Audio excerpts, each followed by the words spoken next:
So this week, Taylor comes to us from home. I come from home. Theo's decided to go to Wentworth to play a round of golf. So he's doing the podcast from what looks like the clubhouse at Wentworth. Aren't golf clubs supposed to be quiet? Do you know what? I'm in the room just off the changing area. What do you call it in America? Like, what do you call it? Dressing room? Locker room. But sure, locker room. Okay, so I'm in the dressing room. So but it's isn't a somebody nice going to room. come in and it's not no one's going to come in? We okay? We safe? The scary thing is the lock's on the other side, so someone could technically lock me in here and I can't get out. Basically. Amazing. I mean, that would be amazing. Where is Theo? Like Theo just disappears off the face of the earth and he got locked in to the room next to the dressing room at Wentworth. Rebecca, Wentworth was once owned by the Chelsea supporters once, not anymore. Yeah, oh, that's so I'm interesting. Maybe that's maybe they told Theo to go in the back room. The old outdoor lock. Exactly. Right, Theo, before we get going, because guys, we got to get through England, USA, a little bit of Premier League, and we have got Nashville star striker Sam Surridge coming on the show today. Cannot wait. He's literally joining us in literally 20 odd minutes. You finally changed your tactics. 3 in the back. It's the only way it's going to work with this United States national team and the profile players that they have. He's going to want to start. I don't think he's a starter for England anymore, and I think he's got to accept that. Whether he has an armband or not, Tyler Adams, I'm running through a wall for him. If Pulisic wants to wear the armband because it makes him more confident and he's going to play better in the final third, Rebecca, I'll give him 7 armbands. Yes, you're a footballer, however, have a bit of responsibility looking after the mascots. It doesn't matter if they're children, it doesn't matter if they're older. And I think that was the one bit that angered me about the whole England journey. I mean, that's just a normal statement, isn't it? Just going toe-to-toe for the golden boot with Lionel Messi. I mean, if I carried on looking at his goals, I think I'd probably go crazy because he's scoring every week. I think this breaks them a right favour. It's a bad time to play Liverpool now. It really is. There feels to be this conversation about Rashford that there's another level to achieve. Why is that always the conversation with Marcus Rashford? We've got to start, Theo, with the photos that you sent us when you went to Wembley last week to see England play. There it is, the legacy cap. So talk us through bend down, let's have a look, number 1,142. So you're the 1,142, I can't do that, 42nd player to make their debut for England, which is amazing. And this is a relatively new thing, this legacy cap thing. They just kind of started doing it, didn't they, last few years? So just give us a quick rundown of how that whole night went for you, Theo, because it looked lovely. You took your dad. Yeah, do you know what? It was a very special moment, not just for myself, but for my dad particularly. We shared a lot of miles on the road, and he didn't think this would ever happen, to be honest. He really didn't. And what was special is, other players that got legacy caps. And it's a nice thing because some guys who have represented England a lot have never really had that, people, that recognition of playing for England. And it's a special moment being, 1,142. It's got number 14 in it. It's kind of weird. Things like this are strange for me. I scored my last ever goal in the 14th minute against Arsenal. There's all these things. And it's like things happen for a reason. It was a really nice moment, and to watch the England team as well perform, it just topped off a really nice night for me. But personally, it meant a lot, and it will go up and it will replace probably the Croatia hat-trick cap. But I'm very proud of them all. But this is just something different because it's something that not many people have. But just to represent England itself is very special. So it's for the Walcott family, Theo. You know what I mean? That's pretty cool. People can fight for it on my will. How about that? I mean, it looks a tiny little bit like you're going onto a construction site. But other than that, it's really done well. England does do things like heritage, history, tradition well. It's got a lovely velvet feel to it, I can see. It's got that little, I don't know what those things, little tassel down the side, and the beautiful 3 lions. It looks like he's getting ready for the Tour de France, Rebecca. You know what I mean? It's got a little bit of a cycling hat to it. You know what I mean? Like a little bit where it's just sitting there. We're so proud of you, Theo. Honestly, you, so proud. And congratulations. That's wicked. So England, of course, beat Wales that night, which was great. And then, everybody, England booked their place in the World Cup next summer yesterday, beating Latvia by 5-0 to make it 6 wins from 6 under Thomas Tuchel without conceding a goal. Jordan Pickford, we love you, doesn't get enough credit. Lots of different headlines, right? As I said, no goal conceded in qualifying. Some names names really stood up and were counted, whether it be Eberici Eze, Morgan Rogers, Ollie Watkins, although he had to go back, didn't he, to his club after the Wales game because he got a knock. Anthony Gordon did well. And so that does leave Thomas Tuchel with a few question marks in November and then in March, because there was no Jude Bellingham, as we discussed, Phil Foden, Cole Palmer, Trent Alexander-Arnold. And there's a few other headlines as well to do with the fans, which we'll get to. But Theo, I'll start with you as the former England player on this pod and the man with the legacy cap. What have been your biggest headlines coming out of this international break? Positive and negative. I'm more of a positive person, but let me start with the negative, because being at the Wales game, of course, it was a friendly, and you never know what kind of game you're going to get. However, I thought it was a really beautiful moment when I was actually receiving my legacy cap. Before, there was a video of Alzheimer's and dementia in the game and creating, awareness to this, basically. And a lot of, just people have suffered from this. And they did a beautiful moment where they had the mascots come out, which was amazing, which was people who are the older generation who've come out, and the players walked to them on.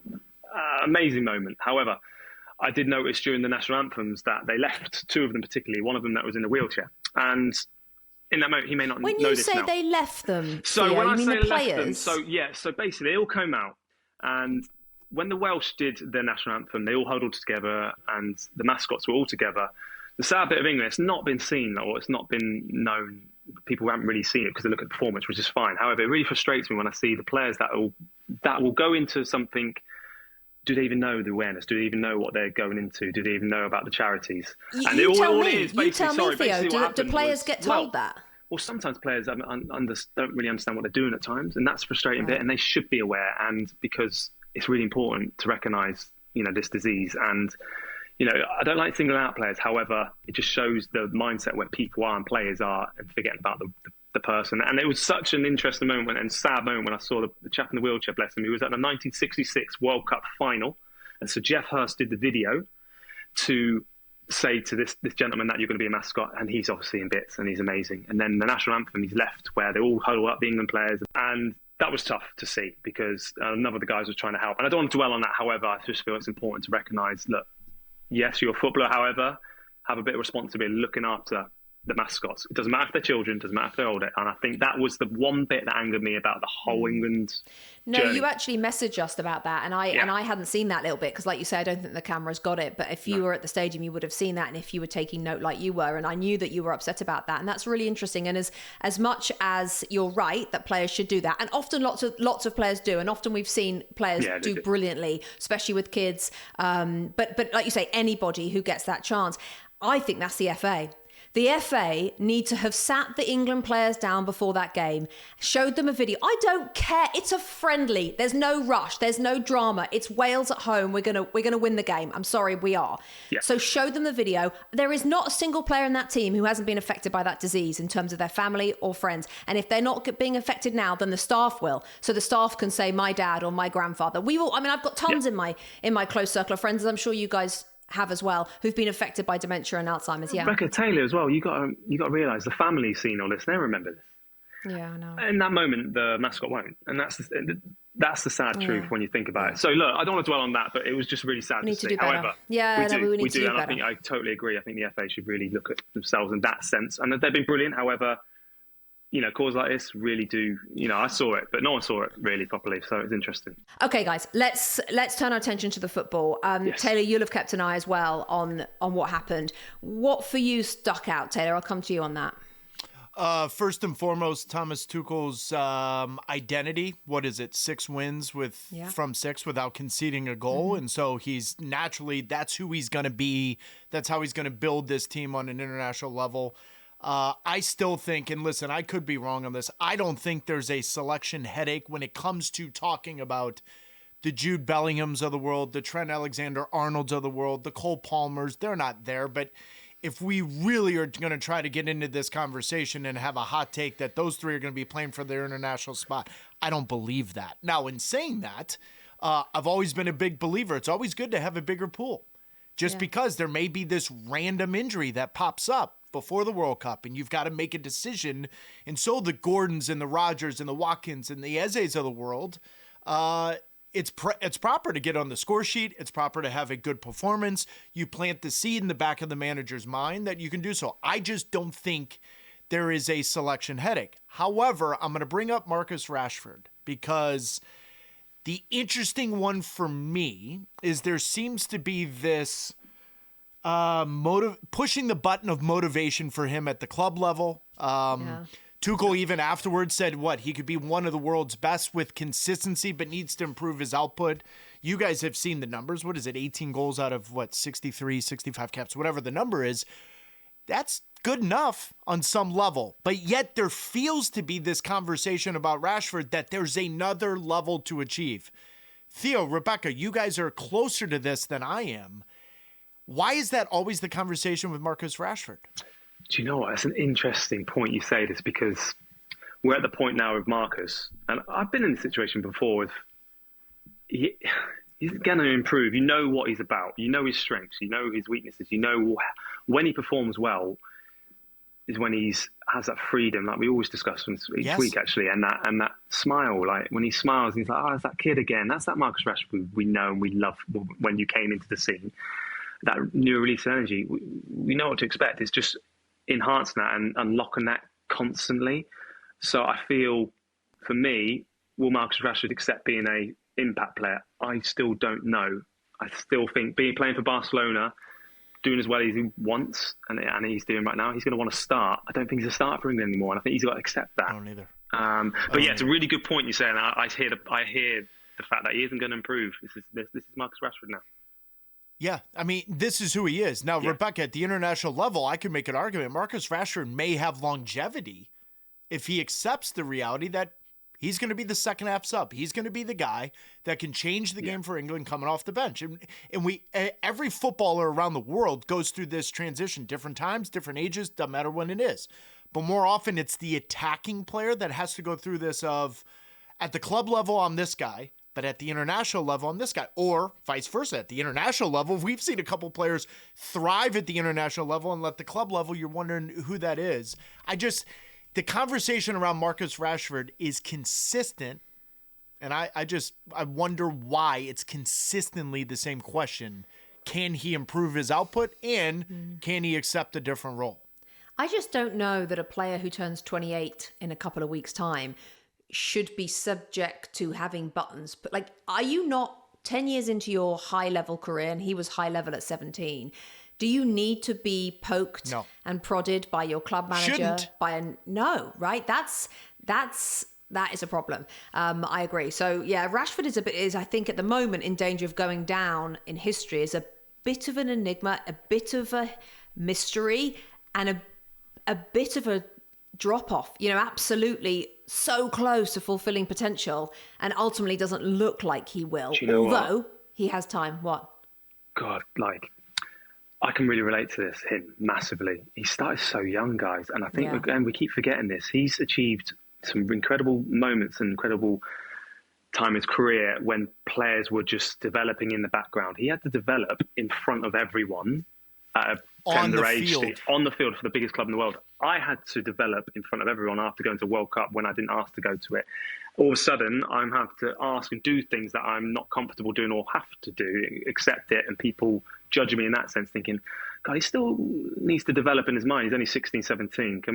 But no, you've got to grow up fast. And I think we forget he had to grow up very fast in front of the whole world and people to see. And that's, so I kind of understand your point, but also I feel it's been hard for him. It's been different. Yeah, I'm sure. Than other people. And you started so early, like you just said. Do you think when players, Wayne Rooney maybe is an anomaly, but when players start at 15, 16, do you think there is a genuine argument that come 27, 28, that's the same as starting at 20 and finishing, and getting to sort of the endish at 30? Do you think it does have a real effect if you start early? Do you know, a lot of people, the other day, in fact, actually, I was in the, what do you call it in America? Lavatory or what? Yeah. Bathroom. Lavatory. They don't call it that. Did they not? If we called it the lav, I would leave this country right now. Right? And someone said to me, Theo, you retired too early. And part of me thinks, yeah, but I started very, very young. And in my own mind and my own body, I feel like, body feels great, but I felt mid-40s. I felt like I was in the 40s, and that was enough for me. And Sorry, someone in the loo said to you, Theo, you retired. Okay, do you know who they were? We don't need people's opinions. Well, hold on. Before you answer that question, I need to know, were you in a stall or a urinal? Just curious. Urinal. Okay.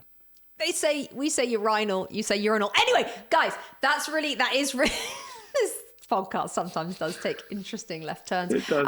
That is really interesting. And I think that's really interesting also to hear from your perspective, Theo. I think starting young, like you say, and you end up not aging quicker, but you feel older. Certainly you've always been a bit of an old soul though anyway. And there is an argument, I think, in a nice way, that's a compliment, by the way. No, I know. Agreed. And there's an argument that Marcus Rashford has as well with all the off the field stuff that he's done, which has been so wonderful. So I really hope that he can find his way back.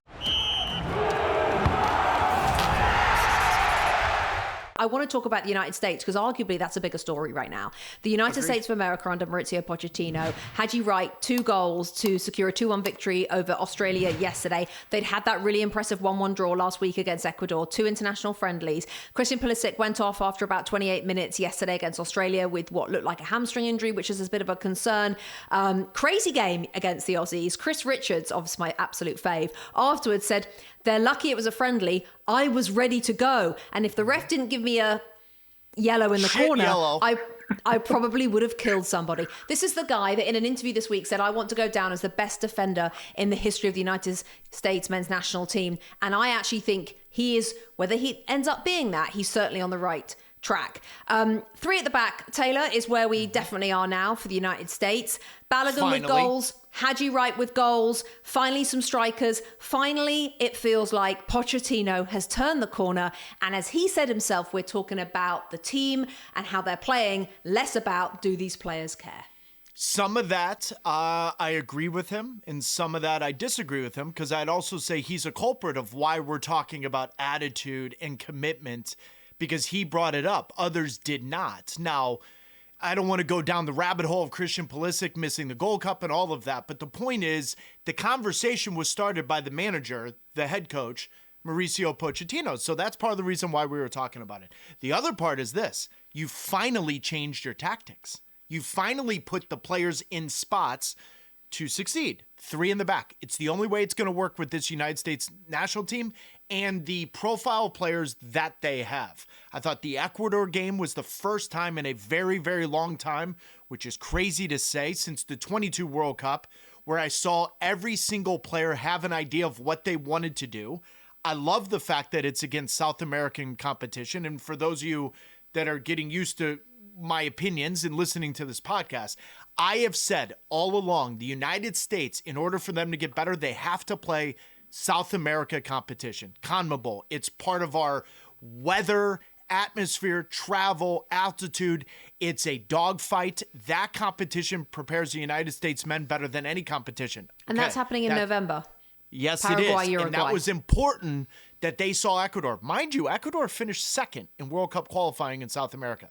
That's better than Brazil. That's better than Uruguay. It's better than a lot of teams. So that prepared them. And then going to Denver, the weather and all of that. I think there is a real chance that this team can surprise people as long as everyone's healthy. And why do I say that? If Christian Pulisic goes into the World Cup up and down, in the form that he's in right now, Theo, he's never been in this form. He was in great form at Dortmund when Chelsea bought him. Chelsea was topsy-turvy. It was not easy for him. It was very difficult. Right now, goal contributions leader in Serie A, the way he has to lead. I don't think enough people talk about, for an American player that young still to have to lead an historic club like AC Milan. They can't afford him to be unhealthy. They can't afford Weston McKennie and all that. If they are, Rebecca, this team in a 3 in the back system, it works as long as they're healthy. Now, Balogun, Wright, Ricardo Pepi, you've got now 4 or 5 guys. Josh Sargent looks like he's on the outside looking in. But you've got 4 or 5 guys now that can maybe nick a goal here and there.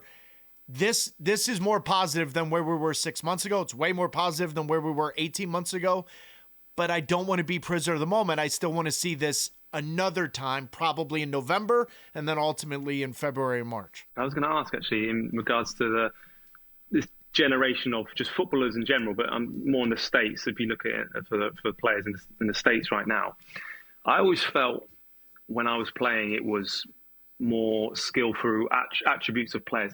They're all athletes now, right? So you're working about a team environment. You're talking about a group of players that are working together. And when you say healthy, you mean these guys are full athletes and fit and young. It's not about how good you are at football. If you can work hard and your mindset, and Pochettino is probably the best at getting the best out of people, and doesn't know how good you are as a footballer, that's where it's going to take them the distance they go out. We can never lose that, Theo. Yeah. Theo, we lost that a little bit. To answer your question, I know exactly where you're going. In 2014 World Cup, when Tim Howard made 15, 16 saves to set a record, the question was universally, are we ever going to be able to compete with the Belgium, the Argentinas, the Brazils, the Englands of the world? And so you have to become a better footballer. The problem was we completely dismissed the one thing that makes the United States who they are: team unity, commitment, energy, athleticism, all of those positivity. We lost that for 8 years trying to become footballers. No. Part of being a footballer is running through the wall, being committed. It just means you're a little bit better with your right foot, your left foot, and playing in tight spaces. Rebecca, we can never lose that. If we lose that, the United States men, they're going to struggle. If they have that, then you're playing with house money a little bit, because at home in a home World Cup, you're going to get 5 to 10% more just because you're in your natural surroundings. Theo, what do you think of Christian Pulisic? I like him. And I always feel, why not get the best out of players and help them and put them in areas where they're going to affect games and not use up energy, particularly your star players. I think they're like you say, game changers, Mikel Arteta calls them, or whatever. But yeah, finishers. I think look, get a bunch of players, the athletes, to work hard around him. Get Pulisic in areas where he's going to affect the game. Agreed. Keep him happy. Keep these guys happy in that environment, and don't overwork them, because that's where they express themselves. I think that's the best way to get the best out of him, because I really enjoyed him every time I've seen him. I think wingers these days, or those number 10s, we spoke about loads, and I want him to be able to just always remember that kid in him. I think that's what he needs in him. Do you think he's a leader? No. I don't see him as leader, though. Even on the outside, I don't need him. By the way, that's it. I'll answer with a different. I don't think you need him to be a leader. And people, but he's captain, isn't he, Taylor? I mean, who's captain these days? Is it Tyler Adams? Nobody seems to know. Would you see Martin Odegaard as a captain at Arsenal? I know I've gone to Arsenal, but would you see him as a captain? Really. Right, but however, he performs in a captain environment of how he behaves off the field. My captain is not that kind of captain, just my personal. Yeah, same. No, I'm with you. I'm completely with you. But I'd rather have my captain, fine. But I'm going to... Listen, I never needed a captain's armband to be a leader. Now, I'm not saying I was the best of leaders, but I didn't need the armband to be a leader. Sometimes a manager needs to give the armband to someone that needs to feel that way and is that way. Tyler Adams is the leader of that team. I don't care 100%. What anyone tells you, and I've seen 100%. It firsthand. He's the leader of that team. Whether he has an armband or not, Tyler Adams, I'm running through a wall for him. If Pulisic wants to wear the armband because it makes him more confident and he's going to play better in the final third, Rebecca, I'll give him 7 armbands. I don't care. Tyler Adams is the captain. He speaks well, Tyler Adams. Really, I agree. Well. And he is wonderful on and off the field, I think, Tyler Adams. Tyler Adams, he also really... I don't know. He just has that aura when he we've interviewed him many times. He walks over to the desk and he just walks like a captain. He just is captain material. He was away, of course, for this international break because his wife was having a baby. Rebecca, I was watching the Red Bulls training when he was 16 and he was yelling. He was yelling 16 at the older player because he screwed up. I was watching training. I looked at Jesse Marsch and I was like, who's that? He goes, it's going to be our captain in about 2 years. And that's natural. You don't teach you can learn how to become a leader, but in my opinion, either you're born with it or you're not. Tyler Adams was literally born with how to be a leader. Absolutely. Just quickly to finish on the US, Taylor, do you think Pochettino will continue to experiment in November and in March, and then those weird early June friendlies right before the World Cup? Or do you think he is now sure, having seen enough of this team, that when we get to November, Paraguay, Uruguay, he will play as many of the best 11 as he possibly can? It's a great question. I think he's 100% committed now to seeing 3 in the back. And I'm not making this about systems and formations. I'm answering your question in this. once you know I'm playing 3 in the back, well, that helps you dictate and determine which profile of player do I need, right? In which one am I really going to rely on a Tim Ream that may be 39.5, 40 at the World Cup? You see what I'm saying? But now that he's done tinkering with that, now he can see players in that. Rebecca, I think you're going to see a real level of consistency stylistically, formation, and then he's going to plug in players here and there. That's never bothered me. That's what any manager around the world has to do. It was the wish-washiness tactically where you're like, Mauricio, what are we doing? Now he's got that. I think you're going to see some stability for the team leading into the World Cup. And just finally, Theo, the importance of fans. We saw the fans get a little bit of stick from Thomas Tuchel after the Wales game for being too quiet. And he said, I wanted more. And then, of course, which I agree with. Typical England fans yesterday in the game against Latvia singing, are we loud enough? And 1-0 to the Library. And, Thomas, give us a wave. And giving him a bit of stick back, which is creative. And that's exactly what Thomas Tuchel called it. It's what we did at the Ryder Cup. Yeah, yeah, wow. Very similar. Yeah. If there's one thing you'll always say about English football fans, they have the best songs, they have the best chants. Of that, there is no doubt. But for the USA, Pochettino talked about, they really got behind them yesterday in Denver. Lots of chants of USA, which is their, we need a few better chants, by the way, Taylor. Like, we need some better chants. USA. No, we need to do better over it. Guy, you're like the biggest, most successful country in the world. You can do better with your chants. Anyway, my point is, the importance of fans in international arena, Theo, is what? Do you know, I'm not worried about the away fans. And that's what it's going to be. It's going to be a away environment every time. England fans, for me, particularly away, they just have love for creating and having fun. And I get this, I played at Wembley at times, and yes, it is quiet. However, it's a whole different fan, though, isn't it? It's a different fan group. It's a different hospitalities. There's younger children at times, maybe even later kickoffs, and people leaving early because they've got school tomorrow. Things. There's reasons why people leave. A lot of people trying to get the tubes. Tubes suddenly are not working. Shock. As players, you don't think about that. Of course you don't. However, the fans know, I want to come support a team. However, I want to see a good game and then get home and beat the crowd. That's literally what it is. Away, they want to stay there and get locked in and keep drinking and having fun. And as long as it's a safe environment, that's where I think they'll come alive away from home. I think Thomas Tuchel, I understand why he wants to create that Wembley, but you ain't going to do it unless it's a really major game. And I think that's a friendly. It's hard to put yourself for a friendly. However, the Welsh were having a great time, but they're the away fans, and they already knew they were losing before. They already knew they were losing. Yeah, and that's obviously what part of the good news for England is that everything next summer will be in the US or Mexico or Canada, and so the away contingent will be brilliant. For the US, of course, in the build up to this World Cup in 2026, they've often felt like even though they've been playing at home, they've been playing away because there hasn't been the momentum to get the crowds in on the USA side. Whoever they've been playing, there's always an expat contingent in whatever city you're talking about, whoever you're playing, whether it's South Korea in LA or whoever you're playing. And so that is part of why it's been so important. Just this international break and last international break for Mauricio Pochettino in this country to start to turn it around, at least results-wise, because we need those fans next summer for the USA for it not to feel like away games. I'm sure it won't, because tons of people are gonna be there to support the US, but it just helps them in their. They will, Taylor. They will turn out. They will. It just helps them in their journey if they're winning games, because we are still in a process of education in this country. I personally am educating people all the time. Mums and dads at soccer games that I go to with my little boy, I'm trying to explain things all the time. I get questions all the time. And so even if you might not be very happy with the team, but they're winning, that will still bring the crowds in. And that is crucial for them next summer. And it's the belief. It's the belief. They got to believe going to that game that there's a chance to win, and you're going to get that. And as well, when you have the host nation being as long as possible in the tournament, it's so important. It brings everyone in. Well, then everyone else contributes, and that's why Mexico, Canada, they've got to do it. But the United States will lead that. I don't care what anyone tries to convince me on that.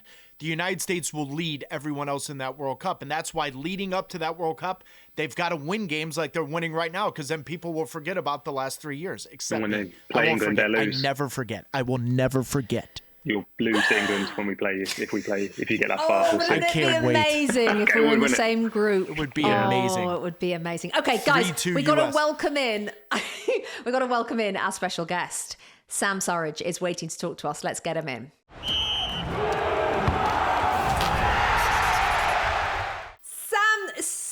lovely to meet you. I'm Rebecca. So good to meet you. Thank you so much for joining us. Obviously, you know Theo Walcott and Taylor Twellman, of course. We've just spent the first half hour of the podcast talking a bit about England, talking about the USA as well. But to be joined by you, a man on absolute fire over there at Nashville Soccer Club. Thank you so much for joining us. First of all, first question's about the tea. No, well, I was going to do the last question about the tea. By the way, I don't know if anyone's seen this, but the England players were asked about their best cup of tea as well during international break. It's very important, Sam. It's been a very important part of this podcast. Right, I'm really hoping you're not the 1% of English people that don't drink tea. Are you? You're not, are you? Oh, no. No, I drink green tea. I don't drink English breakfast tea. Oh, no. I drink green tea. Hello, is anyone there? We might have to cut the line. Green tea. Sam? No, I'm a coffee guy, to be fair. How many coffees a day would you have? I'm a little bit a lot. I'll have one when I wake up. I'll have an espresso, and then probably one before training, and then maybe one after just to keep me going, just because I've got to look after my baby when I get back. So. Absolutely. Probably about 3. So tell us about Nashville, the place. Because Stoke City, Nottingham Forest, Bournemouth, all the places that you've been in your career. Yeah. I'm lucky enough to have been to Nashville. We did a fan fest there. It is quite special. Quite different, though, from everywhere you've probably played before. Yeah, it is. Yeah, it's very different. I think the culture, the city in general is just completely different to England. Obviously, the football and the team, it's different. But I think the thing that was most different for me was probably the city and the people. I'd never been to America before I came to Nashville. So it was very hard for me to kind of adjust, but at the same time, as soon as I got accustomed to everything, I've loved it. Country music? Yeah, probably the country music. That wasn't easy. The food I found really difficult. The people are so different here. They're lovely. Like, I think they're a lot more, just more greeting, I think, than they are in England. But at the same time, it's nice because all your neighbours are saying hi, but sometimes when you go on a walk, you just want to just zone out and just not speak to anyone. Americans are so friendly. Just stuff like that. It's very little hello. things, but they are, yeah. What about the move, Sam? With the family. When I say the move with the family, because having a young family must have been a really difficult decision. The fact that you have never been to the States, that must have been a really big for you. Because I've always felt that's probably the major part for any footballer coming it was, through, right? I think going especially across to America, it's not like my family could just like drive over and see me. I think when I first came, I was straight into a hotel. We had Leagues Cup. It was a competition where we done really well as a team, and I come in and everything was going well. And then, it was hard because I was missing family a lot, and it's not easy. But at the same time, as soon as my family come over, felt very at home and stuff. So, yeah. For this season, I want to get you onto the field because last year, I saw glimpses of the guy that could score 20-some-odd goals in a year. This year, it feels like B.J. Callahan has pushed all the right buttons, and yet I would say as a team, you guys look more cohesive going forward. You look more competent in the final third. Yeah. Nashville came into Major League Soccer, for those that are just listening, defend first, build, play off the counter. Now all of a sudden you've done that a little differently. Just talk about the differences from your first 12 to 14 months till now. Yeah, I think, like you said, I think that's probably one of the biggest differences. I think when I come in under Gary, it was we were very defensively solid, but going forward, it wasn't like you said cohesive. But I think, especially there's parts last season when BJ came in and we were looking really good, and then we'd have games where it would be we wouldn't, and I think it takes time, especially that relationship going forward. I think, like you said, at times we were looking really good, and then we wasn't. It was a bit more consistency. I think we needed to build. And we had that. We had a long off season. We were training a lot of it with the manager, and I think that helped. A good pre-season, and even the start of the season were a bit slow, but I think you could see a team that can produce a lot of goals. Like myself, I'm getting a lot more chances this year. Mm-hmm. And as a team, we are playing well. I think it's just a consistency. So. Sam, I'll ask you about the US Open Cup in a second, but you mentioned the goals and the chances. I mean, 29 goals in all competitions, going and have been going pretty much, I think I'm right, by the way. It's quite difficult to keep up with your goal tally, to be quite honest. Going toe-to-toe with Messi. I mean, that's just a normal statement, isn't it? Just going toe-to-toe for the Golden Boot with Lionel Messi. I mean... Yeah, it's great. It's obviously made it more special, the goals coming this year, because I'm competing with him. And but yeah, at the same time, like throughout the season, I've always tried to kind of like get to where I want to get to. If I carried on looking at his goals, I think I'd probably go crazy because he's scoring every week, and it's like it's very draining, I think. But at the same time, I think I've tried to keep a consistent. You know, even when I haven't scored for 2-3 games, I've always said I know I'll get my chance and I'll get a goal, and I've tried to build that. And I think this season's been great for me, where I've kind of consistently just gone back to what I want to do, and I've got the goals that I needed to. Say when it hasn't been going well for us in the team. So yeah, obviously competing with him is nice, but at the same time, I've had my goals where I've wanted to get to. Hopefully, I'm not done yet, and yeah. Sam, I mean, you say about the comparing yourself to Messi, for instance, which it's just hard to compare with probably the world's best player. But Theo has his jersey, Sam. If you're curious. But we don't need to worry about that. However, to share a pitch with him and to face a talent like that when you are competing in that sense and you don't put too much pressure on yourself, I think is really important. Do you feel the pressure compared to the Premier League, shall I just say, and you know, and playing in England? How is that for you, the difference in the fact and the leagues are and how you've adapted to playing in the English league to the American league right now? Yeah, it definitely takes time. I found it easier at the start because I think it was almost like everything was new, everything was very exciting. And then, like you said, like the changes, I'm playing in America, I'm not playing in England anymore. And I think for someone at my age, it probably was not frowned upon, but it wasn't normal. I think for someone I was 24 when I came over, I was still probably coming into my prime, and I still don't feel like I've hit that. But at the same time, I was still young, learning the game and coming over to the MLS, and it wasn't easy. But at the same time, yeah, it's trying not to put too much pressure on myself to go and be that 20-goal a season striker. I've kind of learned stuff along the way. I've learned stuff about my body here in America that I didn't in England, and it's I think I've learned a lot about myself and the way I've played and what I need to do to do that. And yeah, it's not easy. It's very two different leagues, I think, especially the Championship and the Premier League. Obviously, two different leagues, but compared to MLS, you can't really compare it because it's so big, America, and every game's different. You know, you watch one game and it's one style, and watch another game, it's another style. And one game feel like I have 5 chances. One game I won't even get in the penalty box. So it is very different. I feel like in the MLS, you can't really compare it to English leagues. Obviously, I haven't played abroad in Europe, but yeah, you just can't compare the three leagues. So. Because Sam, when you go into games, it's this league is built on parity and the uncertainty, where in England you know what you're going to get 75% of the time, which leads me to my question for you on an individual level. What I marvel at is that Bradley Wright Phillips was someone similar. Never had really scored 12 goals in a calendar year, comes over here, tries to find his legs, then boom, all of a sudden everything clicks. You are very similar, different age, a little bit younger. Why do you think it is clicked for you versus maybe taking a little bit of a while in England? And more importantly, what's your ceiling? What are your goals? Where do you want to take this thing?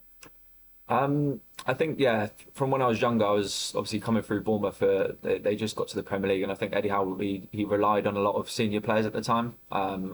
I was coming through, you weren't playing a lot of younger players, and he kind of, when I was there, he sent me out on loan a lot. Do you know what I mean? As a manager, he was great for me, like bringing me into the team. But I think players didn't really break in at the time, and it's very hard for me to do so. And I think, obviously, he sent out on loan a lot, went to a couple of non-league clubs, Yeovil, Oldham, Swansea. I was sent on loan for a lot of my career, so I'd do 6 months. Then 6 months back with Bournemouth, see if you're good enough to get into the team. Maybe not so, right, out on loan the next year. And I had to kind of build my way up and earn my stripes in a way where I'd keep on scoring at each level. So it wasn't easy. And then, obviously, I went on obviously transferred to Stoke. Didn't go so well, but I went to Forest, and I felt like that's where I sort of found my feet. And I had those few months, and especially when we got promoted, where I felt like I was almost the one that was relied on to get the goals, and we got promoted, and it was great. And then suddenly, obviously, they signed loads of players, and again, it wasn't easy. And I found myself not so much playing in the Premier League. I wanted that opportunity, and I didn't get it. But at the same time, I never put my head down. And I think at the end of the season, I wanted a change. I didn't want to drop down into the Championship or maybe have that season again. So I think coming over to America, it was where I wanted to be that main man that everyone relied on to score the goals, and that's what I got. And obviously, I can't repay Nashville for for letting me have that opportunity, because I've always wanted to play abroad. I've always wanted to do that, and they let me. They've kind of put that trust in me, and I've repaid their faith. So, I'm not sure what I want to kind of do now. It's at the same time, I'm happy where I am. Like I said, I'm playing, I'm scoring, and it would take a lot for me to move away from that. So, yeah, at the moment, I'm focused on Saturday and the rest of the season. But yeah, and your afternoon coffee. Yeah, my afternoon coffee.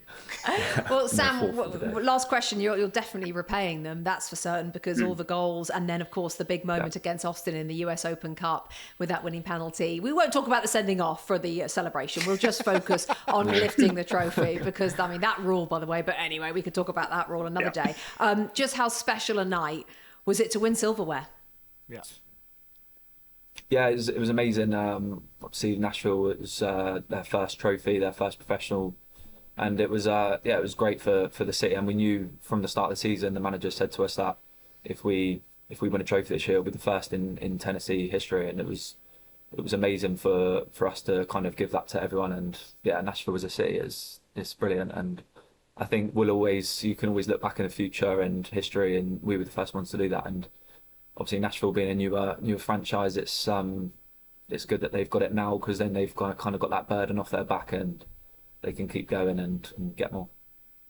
Well, congratulations on that. Of course, decision day is coming up. I know you guys will be looking to avoid the wild card spots, trying to get into those playoffs. We'll be keeping an eye on you, Sam, and we wish you all the luck in the world for the rest of the season. Thank you so much for joining us on It's Called Soccer. Cheers, guys.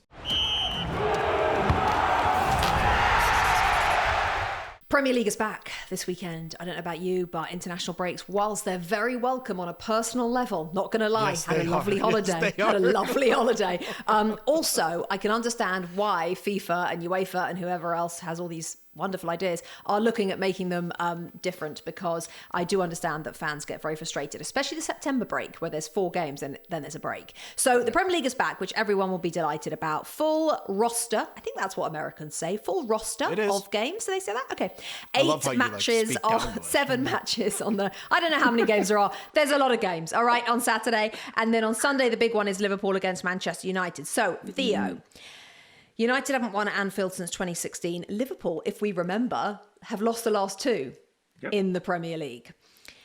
Do you think Arne Slot will mix it up a bit? Do we think we're going to see a few changes in that starting lineup, or do you think he's going to persist with what we talked about with Wirtz? Do you think he's going to come back into the starting lineup? Isak starting from the beginning? What do you think Arne Slot's going to do for Liverpool Man United at Anfield, Theo?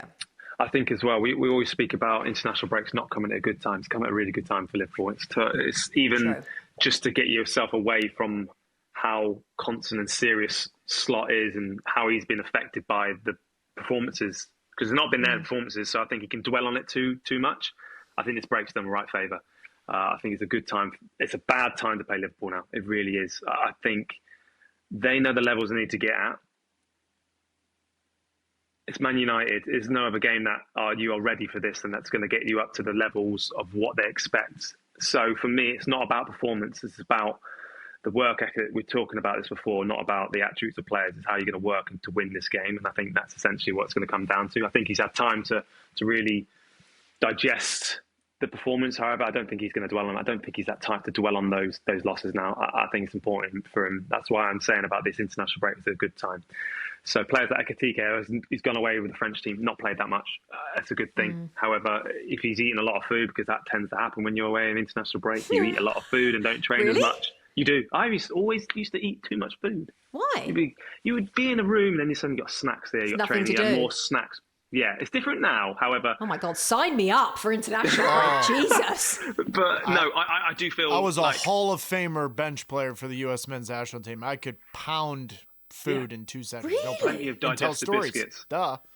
No, but I think Slot needed it. I think he needed it more than the actual players. That was the point for me. Yeah. So I think to sort of stop the train. Yeah, to sort of stop but the training. Rebecca, to activity. answer your question, though, Yeah. you guys correct me if I'm wrong. We're doing this on Wednesday. I just want to... There's some injury concerns, though, for Liverpool. Because when I was looking at Alisson's this... definitely out. Yes. Who else are you seeing is injured? Konate is out, isn't he? Because he left the French team and went back over the weekend. Kwanzaa's out. I mean, Kwanzaa's Konate out, isn't the biggest loss in the world just because his form hasn't been great. So maybe he could do with a little bit of a rest. No, but to answer your question, the only reason why I brought it yes. up is for the listeners is that there may be a selection change, but some of that could be whenever teams come back from international break. I always find it difficult to predict the club level because you don't know. We just talked about the U.S. men's national team. Pulisic could be a nagging hamstring injury, could just be a knock, or it could be out for 4 weeks. I don't know. It's going to be interesting to see what the 11 is against United, because I think that's going to answer my own question of who really is a injury concern and who isn't.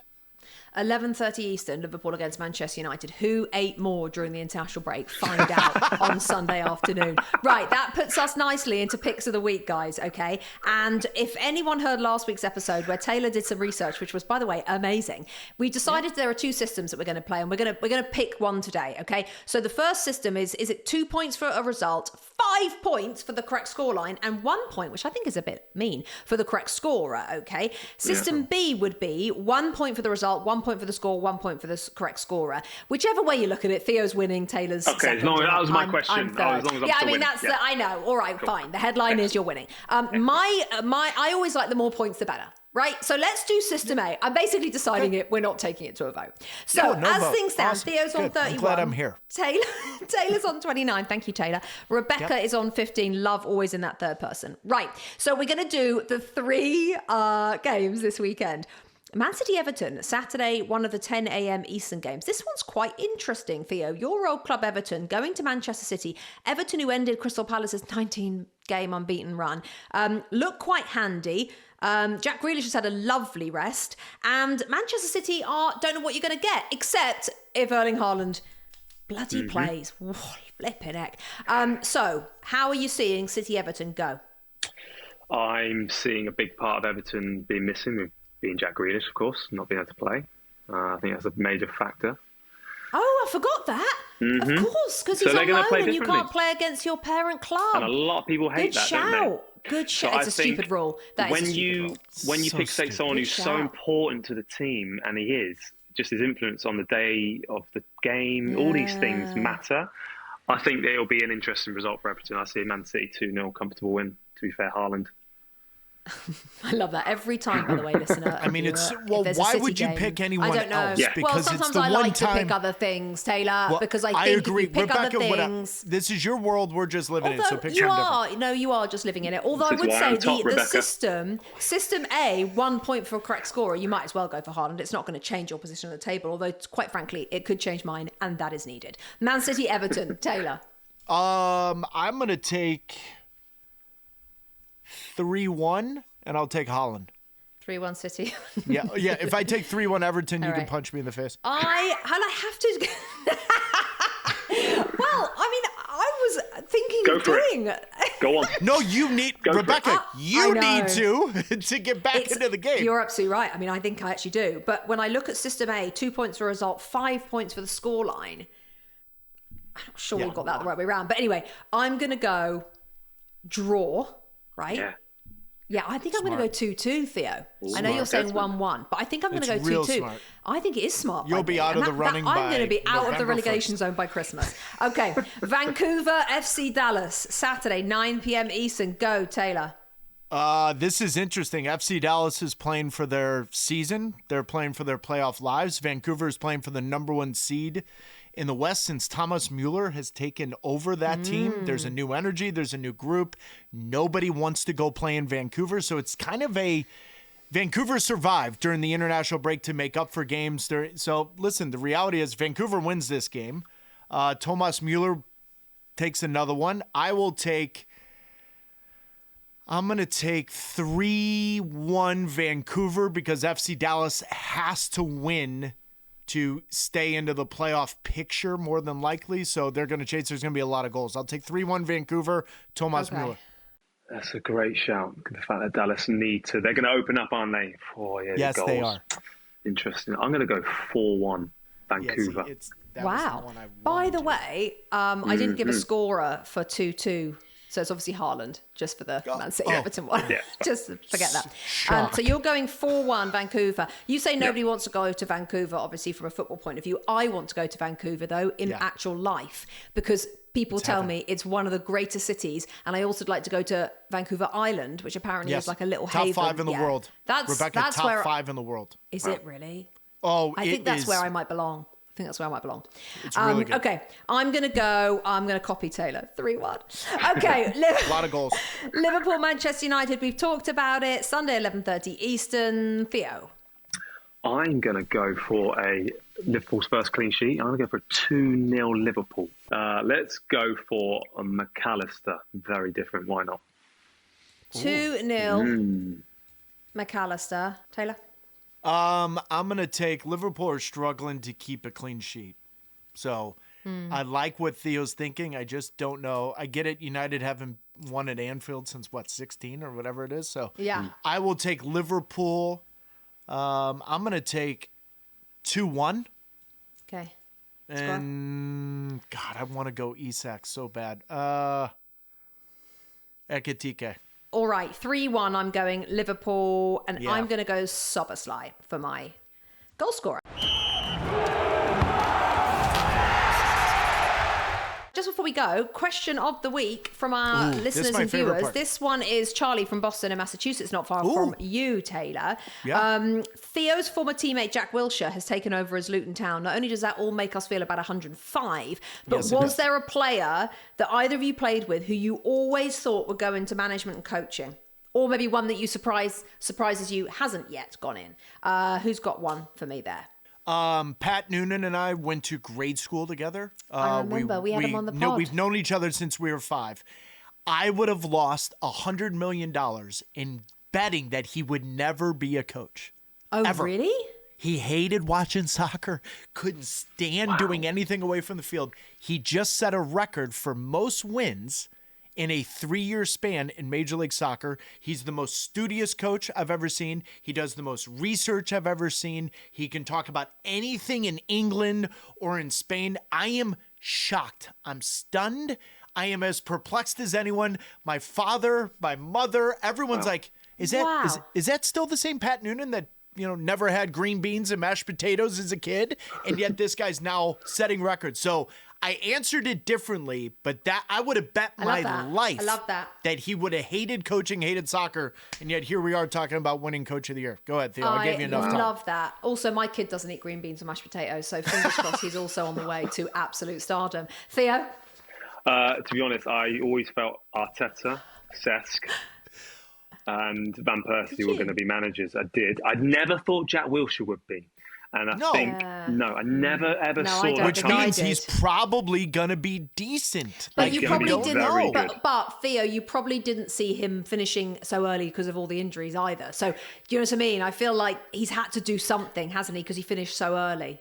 Yeah, I think it's important as well. He's trying to tell everyone not to look at his football career in that sense. He's really done the hard yards, hard yards. He has. Yeah. And I wish him all the best. But I genuinely didn't think he would be. But he speaks very differently.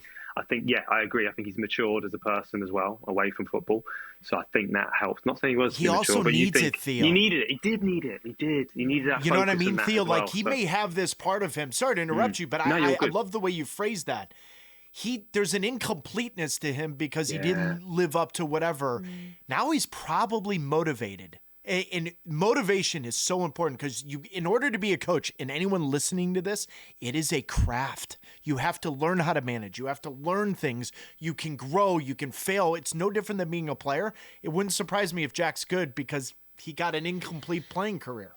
Yes. You've got good people around him as well. Very good people. I would say that just like Theo, Jack Wilshere, although Jack is 33, will always be 21. Just like Theo will always be 21 to me. It's just they're just people like that. You know what I mean? Like you'll never be Theo. You could be 85. We'll still be doing this pod. You'll still be 21 to me, my friend. That would be just amazing. That young kind of person. You know what I mean? Jack Wilshere. Can I end it with a positive thought, Rebecca? This is going to blow our listeners away. Theo has outkicked his coverage with me. I had Theo identified completely different, and this has been a blast.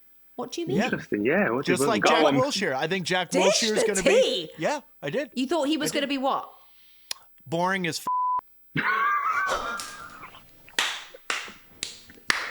I'm going to tell you, if you don't... We don't No, it has nothing to do with your English. Some of my best friends are English. I just love playing that card. Theo, No, I love that. I just you Some poke of the my bear, best friends are you into get I just love it. I've really enjoyed it. So, like Jack Wilshere, when I saw he was going to be a coach, I'm thinking he can't smoke on the sideline, can he? Oh yeah, he can. But the point is, Jack Wilshere is going to surprise people. Theo has surprised the hell out of me. Oh, appreciate it. I don't want to. Appreciate it. That's Theo's so nice as well. He's like, I appreciate that. Thanks. do. I think most Exactly. people would be like, It's all good. oh my God. Honestly, nicest man in football, Theo Walcott. Right. Guys, we're back actually quite soon because next Tuesday we're back. The episode will come out because we'll be recording Monday after everything that goes on this coming weekend in the Premier League, Major League Soccer, etc., etc. Where are you going, Taylor, this weekend? Where are you going? I got Nashville hosting Miami, and yes. Nashville is praying they need to win to avoid Messi and Miami in the opening round of the playoffs. So Sam Surridge and Nashville, they got their hands full. Surridge against Messi this coming weekend. Don't forget to subscribe wherever you get your shows. YouTube, Spotify, Apple Podcasts. Remember, get in touch with your questions. We do a question every single week and they're really good. Send us in a question. Put it in the comments of whatever social media situation you use, where you're from in America, and we will answer your questions every week. Guys, it's been an absolute pleasure. We will see you next week. And thank you to Sam Surridge as well, who was brilliant. Bye, guys. Love you, Theo. Bye. Bye.